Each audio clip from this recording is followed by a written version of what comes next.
Assalamualaikum warahmatullahi wabarakatuh.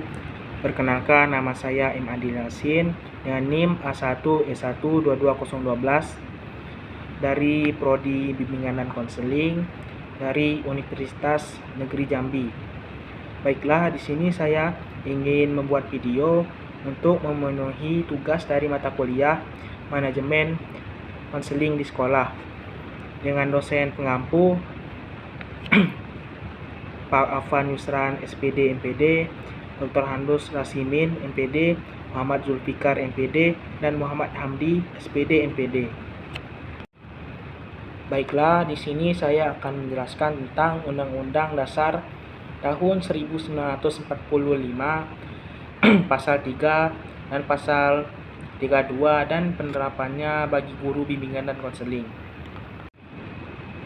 Baiklah, di sini saya akan menjelaskan tentang pasal 31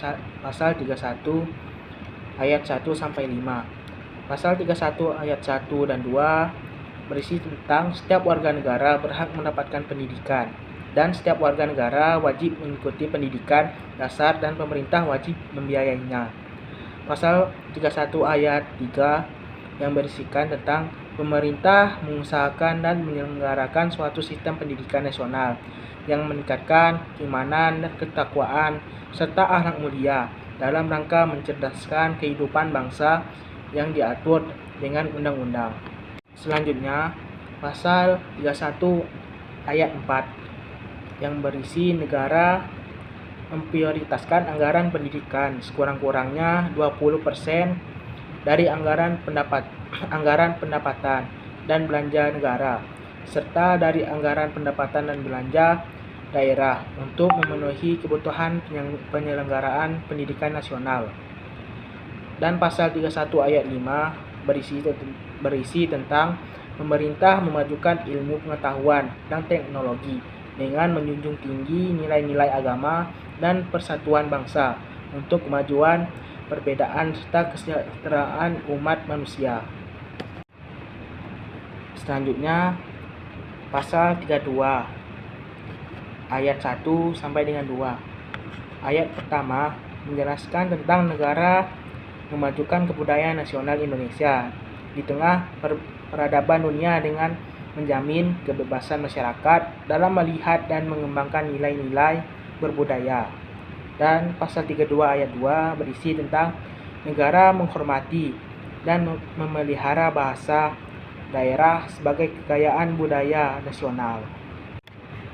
Selanjutnya yaitu program bimbingan dan konseling dari Undang-Undang Dasar tahun 1945 pasal 31 dan 32. Program yang pertama ialah melakukan orientasi dan informasi kepada warga bahwasanya pendidikan penting untuk kita timba dan wajib mengikuti pendidikan dasar selama 10 tahun dan pendidikan menengah selama 3 tahun.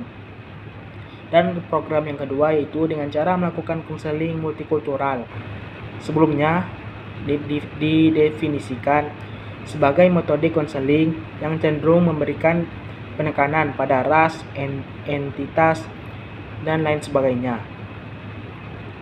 Konseling multikultural merupakan suatu proses interaksi konseli antara konselor dan konseli dengan latar belakang budaya yang berbeda-beda, sehingga diperlukan pemahaman terhadap konsep dan budaya lain, terutama bagi konselor agar dapat memberikan bantuan secara efektif sesuai perspektif budaya konseling. Dan yang terakhir yaitu peran guru BK dalam menjalankan Undang-Undang tahun 1945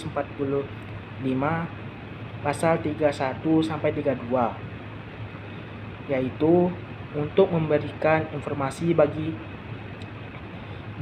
warga bahwasanya pendidikan itu sangat penting dan diwajibkan bagi setiap warga negara Indonesia mengikuti pendidikan tersebut, pendidikan dasar selama 10 tahun dan pendidikan menengah selama 3 tahun. Guru BK juga berperan penting sebagai memajukan kebudayaan dari suku dan bangsa dengan cara melakukan orientasi tentang apa saja ras, suku, dan bangsa dan kebudayaan pada warga negara guna untuk memberitahu warga betapa banyaknya suku dan budaya yang ada di Indonesia, dari Sabang sampai Merauke.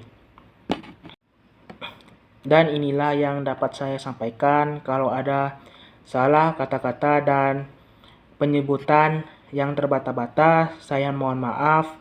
Saya akhiri dengan wassalamualaikum warahmatullahi wabarakatuh.